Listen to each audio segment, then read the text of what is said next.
The staples of both poor and wealthy Egyptians were bread and beer, often accompanied by green-shooted onions, other vegetables, and to a lesser extent meat, game and fish. Meals. Depictions of banquets can be found in paintings from both the Old Kingdom and New Kingdom. They usually started sometime in the afternoon. Men and women were separated unless they were married. Seating varied according to social status, with those of the highest status sitting on chairs. Those slightly lower sat on stools and those lowest in rank sat on the bare floor. Before the food was served, basins were provided along with perfumes, and cones of scented fat were lit to spread pleasant smells or to repel insects, depending on the type. Lily flowers and flower collars were handed out, and professional dancers entertained, accompanied by musicians playing harps, lutes, drums, tambourines, and clappers. There were usually considerable amounts of alcohol and abundant quantities of foods. There were whole roast oxen, ducks, geese, pigeons, and at times fish. The dishes frequently consisted of stews served with great amounts of bread, fresh vegetables and fruit. For sweets there were cakes baked with dates and sweetened with honey. The goddess Hathor was often invoked during feasts. Food could be prepared by stewing, baking, boiling, grilling, frying, or roasting. Spices and herbs were added for flavor, though the former were expensive imports and therefore confined to the tables of the wealthy. Food such as meats was mostly preserved by salting, and dates and raisins could be dried for long-term storage. The staples bread and beer were usually prepared in the same locations, as the yeast used for bread was also used for brewing. The two were prepared either in special bakeries or, more often, at home, and any surplus would be sold. Honey was the primary sweetener, but was rather expensive.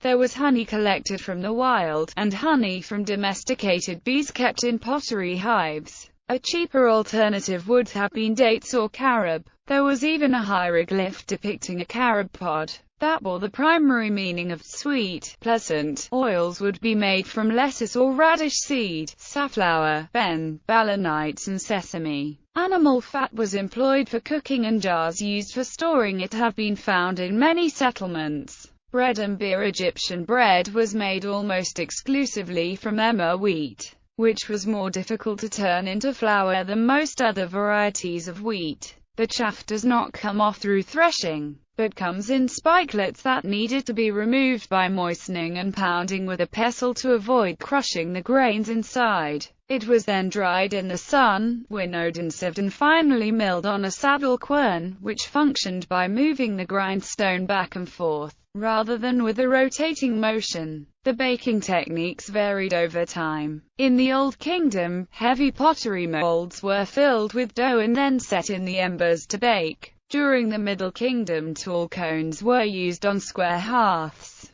In the New Kingdom, a new type of a large open-topped clay oven, cylindrical in shape, was used, which was encased in thick mud bricks and mortar. Dough was then slapped on the heated inner wall and peeled off when done, similar to how a tandoor oven is used for flatbreads. Tombs from the New Kingdom show images of bread in many different shapes and sizes. Loaves shaped like human figures, fish, various animals and fans, all of varying dough texture. Flavorings used for bread included coriander seeds and dates, but it is not known if this was ever used by the poor. Other than emmer, barley was grown to make bread and also used for making beer, and so were lily seeds and roots, and tiger nut. The grit from the quern stones used to grind the flour mixed in with bread was a major source of tooth decay due to the wear it produced on the enamel. For those who could afford, there was also fine dessert bread and cakes baked from high-grade flour. In Egypt, beer was a primary source of nutrition, and consumed daily.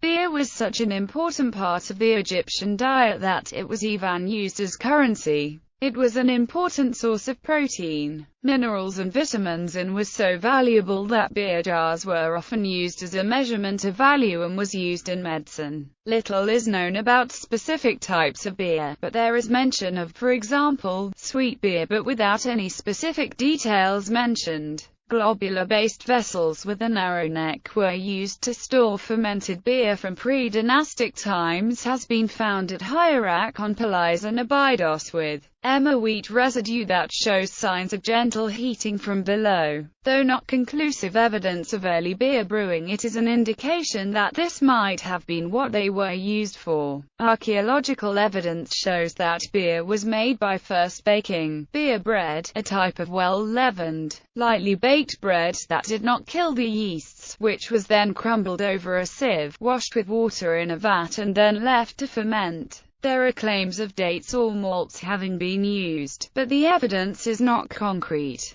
Microscopy of beer residue points to a different method of brewing where bread was not used as an ingredient. One batch of grain was sprouted, which produced enzymes. The next batch was cooked in water, dispersing the starch, and then the two batches were mixed. The enzymes began to consume the starch to produce sugar. The resulting mixture was then sieved to remove chaff and yeast and was then added, which began a fermentation process that produced alcohol. This method of brewing is still used in parts of non-industrialized Africa. Most beers were made of barley and only a few of emmer wheat, but so far no evidence of flavoring has been found. Fruit and vegetables. Vegetables were eaten as a complement to the ubiquitous beer and bread, and the most common were long-shooted green scallions and garlic, and both also had medical uses. There was also lettuce, celery, certain types of cucumber and, perhaps, some types of Old World gourds and even melons.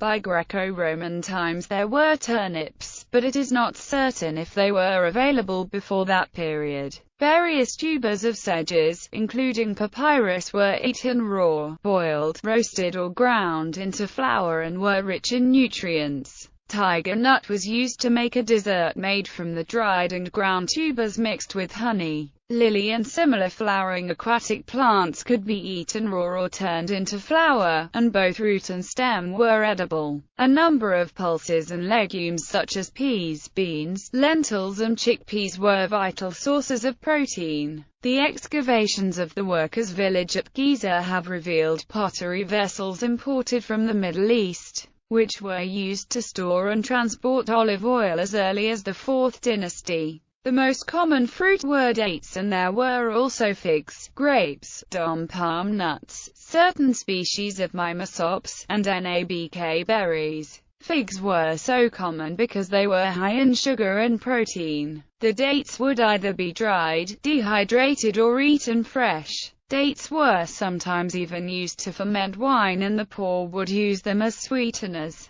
Unlike vegetables, which were grown year-round, fruit was more seasonal. Pomegranates and grapes would be brought into tombs of the deceased. Meat came from domesticated animals, game and poultry. This possibly included partridge, quail, pigeon, ducks and geese. The chicken most likely arrived around the 5th to 4th century BC, though no chicken bones have actually been found dating from before the Greco-Roman period. The most important animals were cattle, sheep, goats and pigs. Beef was generally more expensive and would at most have been available once or twice a week, and then mostly for the royalty. However, excavations at the Giza workers' village have uncovered evidence of massive slaughter of beef, mutton and pork, such that researchers estimate that the workforce building the Great Pyramid were fed beef every day. Mutton and pork were more common. Poultry, both wild and domestic, and fish were available to all but the most destitute.